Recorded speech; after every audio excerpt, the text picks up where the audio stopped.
এবারে এক নজরে দৈনিক পত্রিকার শিরোনামগুলো দেখে নিব দর্শক। আমার হাতে শুরুতেই রয়েছে দৈনিক ইত্তেফাক পত্রিকা। দৈনিক ইত্তেফাকে ডক্টর ইউনূসের অন্তর্বর্তী সরকারের যাত্রা শুরু এই শিরোনামে প্রতিবেদন করা হয়েছে। বৈষম্য বিরোধী ছাত্র আন্দোলনের দুই সমন্বয়ক নাহিদ ও আসিফ সহ ১৬ উপদেষ্টা। সব অপরাধীর বিচার করা হবে জাতির উদ্দেশ্যে ভাষণে প্রধান উপদেষ্টা, এই শিরোনামেও একটি খবর রয়েছে। উপদেষ্টা হয়ে যা বললেন নাহিদ ও আসিফ। আপনারা জানেন যে গতকাল তারা উপদেষ্টা হিসেবে শপথ নেওয়ার পরে দেশকে সংস্কারের বিষয়ে জোর দেয়, এই বিষয়ে তারা কথা বলে। এবার আমার হাতে রয়েছে দৈনিক প্রথম আলো।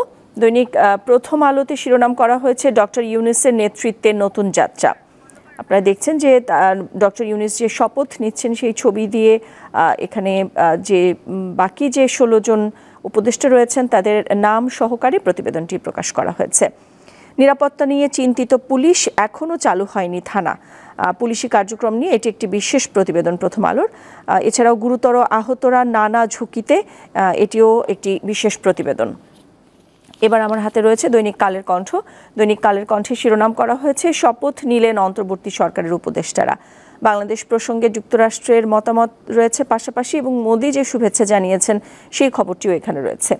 জাতির উদ্দেশ্যে ভাষণে ডক্টর মোহাম্মদ ইউনূস সব অপরাধের বিচার হবে, এই শিরোনামেও তার জাতির উদ্দেশ্যে যে ভাষণ সেই খবরটি রয়েছে। দৈনিক যুগান্তরের শিরোনাম করা হয়েছে অন্তর্বর্তী সরকারের পথ চলা শুরু। ডক্টর মোহাম্মদ ইউনূসের নেতৃত্বে ১৭ উপদেষ্টা, ১৪ জনের শপথ। আপনারা জানেন যে ১৪ জন শপথ নিয়েছেন, ৩ জন ঢাকার বাইরে থাকার কারণে গতকাল তারা শপথ নিতে পারেননি।